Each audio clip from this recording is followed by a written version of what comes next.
Di tepian Jawa Tengah ada sebuah desa bernama Waringin Jati. Desa ini tampak biasa dari jauh, dengan sawah luas membentang dan anak-anak berlari di pematang. Namun, di ujung desa, tepat di batas hutan kecil, berdiri sebuah pohon besar yang menimbulkan rasa tidak nyaman bagi siapapun yang melihatnya. Pohon itu menjulang lebih dari 30 meter. Batangnya selebar 3 pelukan orang dewasa. Kulitnya hitam legam, retak-retak seperti arang yang mengeras, seolah pernah terbakar hebat. Akar-akarnya menonjol keluar tanah, melilit seperti ular raksasa. Warga menyebutnya pohon nirmala. Tak seorang pun berani mendekat setelah matahari terbenam. Bahkan siang hari pun, orang yang berjalan melewatinya akan mempercepat langkah dan menghindari menatap terlalu lama. Bab 2. Larangan yang tak pernah dijelaskan. Pohon nirmala bukan hanya sekedar pohon tua. Ia adalah pusat dari mitos yang diwariskan turun-temurun. Orang tua di desa selalu memperingatkan, jangan sentuh batangnya, jangan memetik daunnya, jangan menebangnya, dan jangan berlama-lama di bawahnya. Namun, alasan sebenarnya jarang diungkapkan. Hanya tetua desa yang mengetahui sejarah kelamnya dan mereka lebih suka diam. Beberapa warga yang pernah mencoba meremehkan larangan itu menghilang tanpa jejak. Ada juga yang kembali tetapi dengan tubuh penuh luka aneh, seperti bekas bakaran dan sayatan. Padahal tidak ada api atau senjata di dekat mereka. Bab 3. Asal mula. Konon, ratusan tahun lalu, desa Waringin Jati belum ada. Hanya ada pemukiman kecil di pinggir hutan, dan di sana tinggal seorang tabib muda bernama Nirmala. Ia cantik, kulitnya putih, bersih, rambutnya panjang hingga pinggang, dan matanya tajam bagaikan menembus hati. Nirmala memiliki pengetahuan obat-obatan yang tak tertandingi.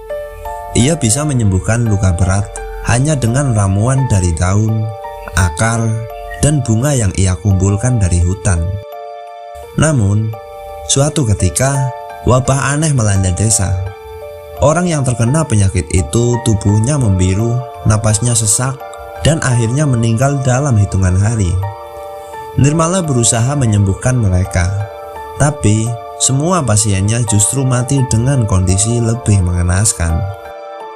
Rumor mulai beredar bahwa ia tidak mencoba menyembuhkan, melainkan mengutuk mereka. Warga yang diliputi ketakutan dan amarah menuduh Nirmala sebagai penyihir. Pada suatu malam, mereka menyeretnya ke tengah hutan, mengikatnya di batang pohon besar yang saat itu masih berwarna coklat sehat. Mereka menumpuk kayu di sekelilingnya dan membakarnya hidup-hidup. Yang aneh, api memang melahap tubuh Nirmala, tapi batang pohon itu tidak terbakar sedikit pun, hanya kulitnya yang menjadi hitam seperti arang. Sebelum napas terakhirnya, Nirmala berteriak, "Siapapun yang mencoba melukaiku akan menerima luka yang sama, bahkan setelah aku tiada." Bab 4. Budi Sang Penebang. Ratusan tahun berlalu dan cerita Nirmala menjadi legenda. Namun, legenda itu terdengar seperti omong kosong bagi Budi Santoso. Seorang pengusaha kayu dari kota, Budi mendengar dari seseorang kenalannya bahwa kayu pohon Nirmala konon sangat kuat dan tahan lama. Bahkan bisa dijual dengan harga fantastis. Ia tak memperdulikan larangan warga. Bagi Budi, cerita itu hanyalah mitos untuk menakut-nakuti orang desa. Budi mengumpulkan 5 pekerja bernama Tony, Dharma, Sigit, Yanto, dan Arif. Mereka membawa gergaji mesin, kapak besar, tali, dan berbagai peralatan penebangan. Budi berjanji akan membayar mereka 2 kali lipat jika berhasil menumbangkan pohon itu. Bab 5.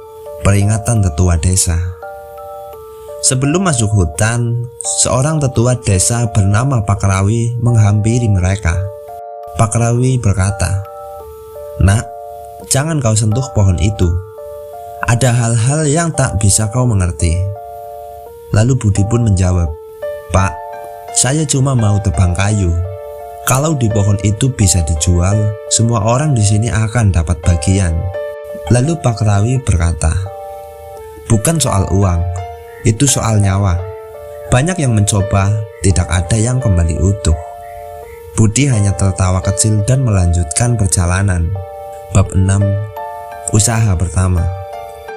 Sesampainya di lokasi, suasana hutan terasa aneh. Udara dingin menusuk meski matahari sedang terik. Tidak ada suara burung atau serangga, bahkan angin pun seolah berhenti. Budi mengarahkan pekerjanya memulai penebangan. Tony menghidupkan gergaji mesin, tapi baru beberapa detik berputar, mesinnya mati total, seolah kehabisan bahan bakar. Ia mencoba lagi tapi tak berhasil. Sigit lalu mencoba menggunakan kapak. Ayunan pertama tidak mengenai batang, seolah kapaknya membelok dari udara. Ayunan kedua berhasil menyentuh kulit pohon, tapi kapak itu memantul balik dan melukai pahanya sendiri. Bab 7. Malam pertama. Mereka memutuskan menunda dan berkemah tidak jauh dari pohon. Malam itu, suasana semakin aneh. Dari arah pohon terdengar suara perempuan bernyanyi lirih. Lagu itu terdengar seperti tembang Jawa kuno, namun kata-katanya sulit dimengerti. Tony yang penasaran keluar dari tenda. Ia melihat sesosok perempuan berdiri di bawah pohon. Rambutnya panjang menutupi wajah. Di tangannya ia memegang kapak yang sama persis dengan milik mereka. Ketika Tony memanggilnya, perempuan itu mengangkat wajahnya dan matanya kosong. Mulutnya robek hingga ke telinga. Tony pun jatuh pingsan. Bab 8. Usaha kedua. Keesokan paginya, Budi memutuskan mencoba sendiri. Ia mengangkat kapak besar dan mengayunkannya ke batang pohon. Tepat sebelum kapak menyentuh kulit hitam itu, akar-akar pohon bergerak, melilit kakinya dengan kekuatan luar biasa. Tanah di sekitar batang retak, dan dari celah tanah itu muncul tangan-tangan pucat mencengkram kaki Budi, menariknya ke bawah. Budi menjerit, tapi para pekerja lari ketakutan, meninggalkan bos mereka yang terus berteriak hingga suaranya menghilang. Bab 9. Wajah di batang. Keesokan harinya, warga desa menemukan semua peralatan penebangan berserakan di tanah. Pohon nirmala tetap berdiri tegak, tak tersentuh. Namun, di batangnya kini ada guratan baru. Wajah Budi terukir jelas di sana, dengan mulut terbuka seperti sedang berteriak.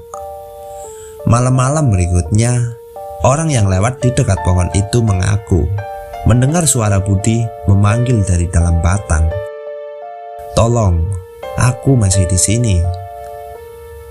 Bab 10. Setelah Budi menghilang. Hari itu, setelah berita hilangnya Budi menyebar, suasana desa Waringin Jati menjadi tegang. Beberapa warga yakin ini adalah kutukan nirmala yang kembali menuntut nyawanya.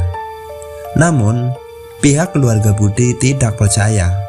Adiknya, Ratna, datang dari kota untuk mencari kebenaran. Ratna adalah wanita muda yang keras kepala, sama seperti kakaknya, dan ia menolak percaya pada cerita hantu. Ratna berkata, "Kalau kakakku hilang, pasti karena binatang buas atau jatuh di jurang. Pohon tidak mungkin mencelakakan orang." Lalu Pak Rawi pun menjawab, "Nak, pohon itu bukan pohon biasa. Kalau kau memaksakan diri, kau akan bernasib sama." "Ratna, kalau begitu, saya akan buktikan semua ini." Ratna memutuskan untuk menginap di rumah kosong dekat tepi hutan bersama dua warga muda yang bersedia membantunya, bernama Randi dan Bagus. Bab 11. Malam pertama Ratna. Malam itu, Ratna tidak bisa tidur. Udara di rumah kosong itu lembab dan suara aneh terdengar dari arah hutan, seperti suara kulit kayu yang diremas, disusul bisikan lirih memanggil namanya.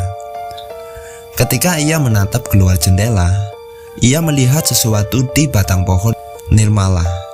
Sosok perempuan berambut panjang mengenakan kain lusuh berdiri memunggunginya. Perempuan itu menyisir rambutnya bukan dengan sisir biasa, tapi dengan tulang putih yang panjang. Di setiap sisiran menimbulkan bunyi berderit seperti kuku menggores papan tulis. Ratna berkedip dan sosok itu hilang. Namun bunyi sisiran tetap terdengar sampai menjelang subuh. Bab 12, Randi dan Bagus. Keesokan harinya, Randi dan Bagus memutuskan memeriksa area sekitar pohon. Mereka menemukan bekas tenda dan peralatan tebang milik Budi. Di tanah, ada bekas tapak kaki yang tiba-tiba berhenti di depan pohon tanpa jejak lanjutan. Seolah yang berdiri di sana lenyap begitu saja. Bagus mengangkat sebuah kapak yang ia temukan. Tapi, ketika tangannya menyentuh gagangnya, ia merasakan hawa dingin merayap dari jemarinya hingga ke lengan. Seketika ia terdiam, matanya kosong dan mulai berjalan menuju batang pohon seperti orang kesurupan. Untungnya, Randi menariknya keras-keras, membuat Bagus jatuh tersungkur. Randi berkata, "Apa yang kau lakukan?" Bagus pun menjawab, "Aku tidak tahu, seperti ada yang memanggil." Bab 13, malam kedua. Malam berikutnya, Ratna terbangun karena mendengar langkah kaki di luar rumah. Ia mengintip dan melihat Randi berdiri di tengah jalan setapak, menatap ke arah pohon. Ratna memanggilnya, tapi Randi tidak menjawab. Ia hanya melangkah perlahan menuju hutan. Ratna mengejar, tapi begitu mencapai tepi hutan, langkah Randi berhenti. Dari balik pepohonan, dua tangan pucat keluar dan memegang pundaknya. Sosok itu melangkah ke depan. Perempuan berwajah pucat dengan mulut robek lebar. Sebelum Ratna berteriak, perempuan itu menatapnya dengan mata hitam pekat dan berkata, "Dia sudah jadi milikku." Dalam sekejap, Randi menghilang. Yang tersisa hanyalah suara langkah menjauh di tanah berdaun kering menuju pohon nirmala. Bab 14, teror meningkat. Bagus yang melihat semua itu menjadi ketakutan luar biasa. Ia memaksa Ratna untuk pulang ke kota, tapi Ratna menolak. Ia yakin Budi dan Randi masih hidup, entah bagaimana. Malam itu giliran Bagus yang mengalami mimpi aneh. Ia bermimpi berada di dalam rongga pohon yang gelap, dikelilingi wajah-wajah manusia yang tertanam di dinding kayu.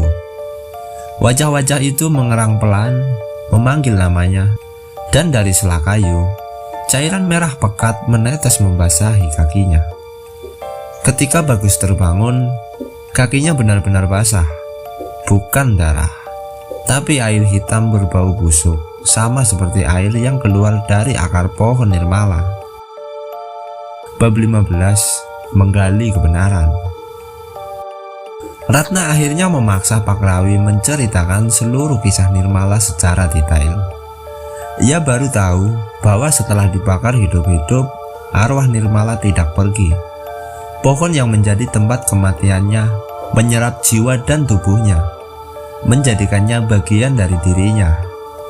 Siapapun yang mencoba menebang atau merusak pohon itu akan diserap, tubuh dan jiwanya menjadi bagian dari batangnya. Pak Rawi berkata, "Wajah-wajah yang kau lihat di kulit pohon, itu orang-orang yang sudah menjadi bagian darinya. Mereka tidak mati, melainkan terjebak selamanya." Bab 16, persiapan ritual. Pak Rawi akhirnya memberitahu Ratna bahwa ada satu cara untuk mencoba memutus kutukan pohon nirmala. Meskipun tidak pernah ada yang berhasil, ritual itu harus dilakukan tepat pada malam purnama di bawah pohon dengan membawa 3 benda. 1. air dari 7 mata air berbeda. 2. Daun kelor untuk memutus ikatan gaib. 3. Darah orang yang menjadi kerabat korban. Ratna terdiam mendengar syarat ketiga. Itu berarti ia sendiri harus mengorbankan darahnya untuk mencoba membebaskan Budi. Ratna, kalau gagal, apa yang akan terjadi? Pakrawi, kau tidak akan pernah kembali. Bab 17. Malam purnama tiba. Udara di hutan begitu dingin. Kabut turun hingga setinggi lutut. Bagus bersikeras tidak ikut, tapi akhirnya memutuskan menemani Ratna sampai batas hutan. Ratna melangkah sendirian menuju pohon nirmala. Cahaya bulan menyinari batang hitam itu, dan ia bisa melihat wajah-wajah manusia terukir di kulitnya, termasuk wajah Budi dan Randi. Mata mereka bergerak mengikuti Ratna. Mulut mereka terbuka namun hanya mengeluarkan bisikan pelan. Tolong, sakit, dingin. Bab 18. Memulai ritual. Ratna menaruh kendi berisi air 7 mata di akar pohon, lalu menaburkan daun kelor di sekelilingnya. Ia mengambil pisau kecil, menusuk telapak tangannya, dan membiarkan darahnya menetes ke tanah. Tanah di sekitar pohon bergetar. Dari sela akar muncul tangan-tangan pucat yang mencoba meraih Ratna. Angin kencang berputar di sekelilingnya, dan suara tawa perempuan menggema dari atas. Suara nirmala, kau pikir darahmu cukup untuk membebaskan mereka? Mereka milikku selamanya. Bab 19. Hadirnya Nirmala. Dari batang pohon, sosok perempuan itu keluar perlahan. Nirmala. Kulitnya pucat keabu-abuan, rambutnya basah menempel, matanya hitam tanpa bola mata, dan mulutnya robek hingga pipi. Setiap langkahnya membuat tanah di sekitar menjadi retak, dan akar-akar menjulur seperti tentakel melilit kaki Ratna. Ratna berkata, lepaskan mereka. Kenapa? Mereka datang sendiri. Mereka memilihku.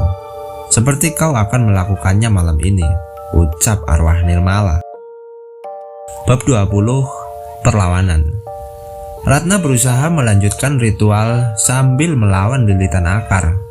Ia menyiramkan air 7 mata ke batang pohon, dan seketika wajah-wajah yang tertanam di kulit pohon itu menjerit bersamaan. Akar-akar pohon mengamuk, memukul dan mencambuk udara. Salah satu akar menghantam Ratna hingga tubuhnya terlempar ke tanah. Nirmala melangkah cepat, meraih leher Ratna dan membisikkan sesuatu dengan napas dingin. Aku akan membiarkanmu melihat dunia ini dari dalam kulitku selama-lamanya. Bab 21. Pengorbanan. Ratna tahu ritual tidak akan selesai tanpa pengorbanan yang lebih besar. Ia mengingat kata-kata Pakrawi.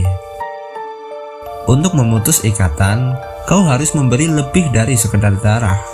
Kau harus memberi nyawamu. Dengan sisa tenaga, Ratna meraih kendi terakhir berisi air, memecahkannya di batang pohon sambil merapatkan tubuhnya ke kulit hitam itu. Air itu bercampur dengan darahnya sendiri, meresap ke dalam serat kayu. Tiba-tiba cahaya putih menyelimuti pohon. Jeritan ratusan suara menggema, dan wajah-wajah di batang mulai memudar satu persatu. Bab 22. Akhir pohon nirmala. Bagus yang menunggu di tepi hutan melihat cahaya besar memancar dari arah pohon. Ia berlari, tapi ketika sampai, ia hanya menemukan batang pohon yang kini retak-retak. Dan di tanah Ratna berbaring tak bernyawa. Di antara akar terlihat Budi dan Randi pingsan namun masih hidup. Pohon nirmala kini mengering, warnanya memudar menjadi abu-abu. Tidak ada lagi wajah di kulitnya. Bab 23. Akhir cerita. Beberapa bulan kemudian, hutan tempat pohon nirmala berdiri mulai ditumbuhi tanaman lain. Tapi setiap malam purnama, Orang yang lewat di sana mengaku melihat siluet seorang perempuan berambut panjang berdiri di tempat pohon itu pernah ada. Kadang jika angin bertiup, terdengar bisikan halus, "Pengorbananmu tak sia-sia, tapi aku belum pergi." Dan cerita pun berakhir.